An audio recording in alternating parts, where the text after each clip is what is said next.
बिस्मिल्लाहिर्रहमानिर्रहीम। अस्सलाम वालेकुम नाज़रीन।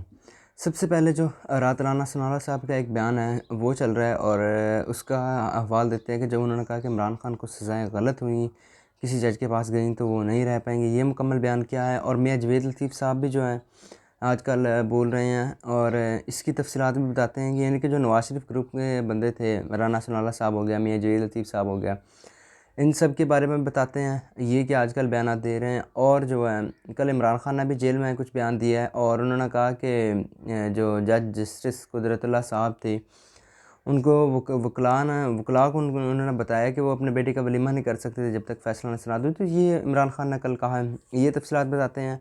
और जो आज अहम केसेस हैं सुप्रीम कोर्ट में उनकी तफसीलात कुछ शेयर करते हैं।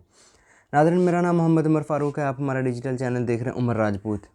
सबसे पहले जो आज आपके साथ शेयर करते हैं, जो रात राना सनाला साहब ने एक बयान दिया है कि इमरान खान को सज़ाएँ गलत हुई थी और वो किसी भी जज के पास जाएंगे, अगर वो इंसाफ के मुताबिक फ़ैसला करे तो फ़ैसला सस्टेन ही नहीं रहेगा।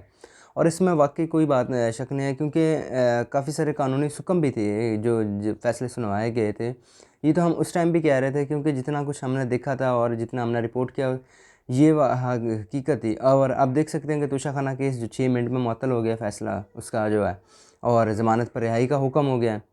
तो ये चीज़ें थी और उन्होंने कल यही कहा है कि देखिए, जैसे कि मैं कानून का तालिब इल्म हूँ ना, तो ये फ़ैसले सस्टेन ही नहीं कर पाएंगे, ये गलत सज़ाएँ हुई हैं और इसका फ़ायदा उनको हुआ है कि विक्टिम कार्ड उन्होंने खेला है। तो इस पर मियां जवेद लतीफ़ साहब हैं, वो कहते हैं कि अदलिया जो जुडिशरी अदलिया या इस्टेब्लिशमेंट जो है उनकी सहूलत कारी कर रही है और अभी भी हो रही है। तो इस पर उन्होंने कहा कि नहीं, ऐसा नहीं है, क्योंकि जो एक इंसाफ के मुताबिक जो भी जज को फ़ैसला करेगा तो ये तो फ़ैसले सस्टेन ही नहीं रहने हैं। तो इस वजह से ये उन्होंने बात की है कल। और इस चीज़ पर क्योंकि तोशाखाना में तो सज़ा मुअत्तल हो गई है, अब रह गया साइफ़र केस। आज जो सलमान सफदर साहब वो अपने दलाइल मुकम्मल कर लेंगे और जो नैब के प्रोसिक्यूटर हैं, जो हामिद अली शाह साहब, जो नैब की FIA की तरफ से हैं, वो अपने आज दलाइल का आगाज़ करेंगे। अगर उन्होंने बिलफ़र्ज़ 1-2 दिन में दलाइल मुकम्मल कर लिए तो हो सकता है ये भी सज़ा मुअत्तल हो जाए।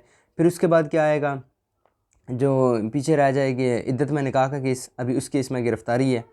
तो अभी तो सिर्फ 2 केसेस में जो अभी तक इत्तलात हैं, उसके बाद अगर दोनों में फ़ैसला हो जाता है तो शायद ईद से पहले इमरान खान बाहर आ जाएँ। और अगर ईद से पहले नहीं आते हैं तो उसमें यानी कि फिर किसी केस में वो गिरफ़्तारी तो हो ही पड़ी है। और अगर हो सकता है 3 MPO के तहत या कोई और केस में गिरफ़्तारी डाली गई तो फिर मुश्किल है बाहर आना। तो इस वजह से अगर इन 2 केसेस का फ़ैसला आ जाता है तो फिर इमरान खान जो है ईद से बाहर होंगे, ईद से पहले बाहर होंगे। और उसके बाद आ जाते हैं जो सुप्रीम कोर्ट में आज अहम केस है 6 जजेस की इस्लामाबाद हाई कोर्ट को ख़त के मतलब जो आज एक केस है, उसकी केस की समाअत होगी आज सुप्रीम कोर्ट में। और उस केस की जो है सुना जा रहा है कि लाइव प्रोसीडिंग्स होंगी, लेकिन अभी तक कोई कंफर्म नहीं है। तो ये केस है। और जो शीरीम ज़ारी को 2022 को अगवा करने का, लापता करने का केस है, उसकी भी समाअत आज जस्टिस मोहसिन अख्तर कैनी साहब करेंगे, जिन्होंने जो सीनियर मोस्ट जज हैं और आने वाले इस्लामाबाद हाई कोर्ट के चीफ जस्टिस हैं, वो इस केस की समाअत करेंगे। और इसके बाद जो है वो मुख्तलिफ़ केसेस हैं, साइफ़र केस का भी आज की समाअत होगी, उसका भी हवाल शाम को शेयर करेंगे।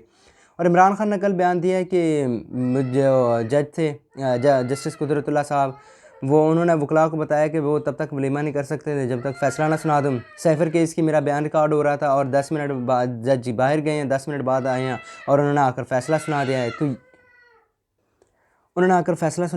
और उन्होंने कहा कि ये सारा लंदन प्लान का हिस्सा था, और जो उन्होंने पहले भी पेशेंट गोइयाँ कर चुके हैं और कह चुके हैं।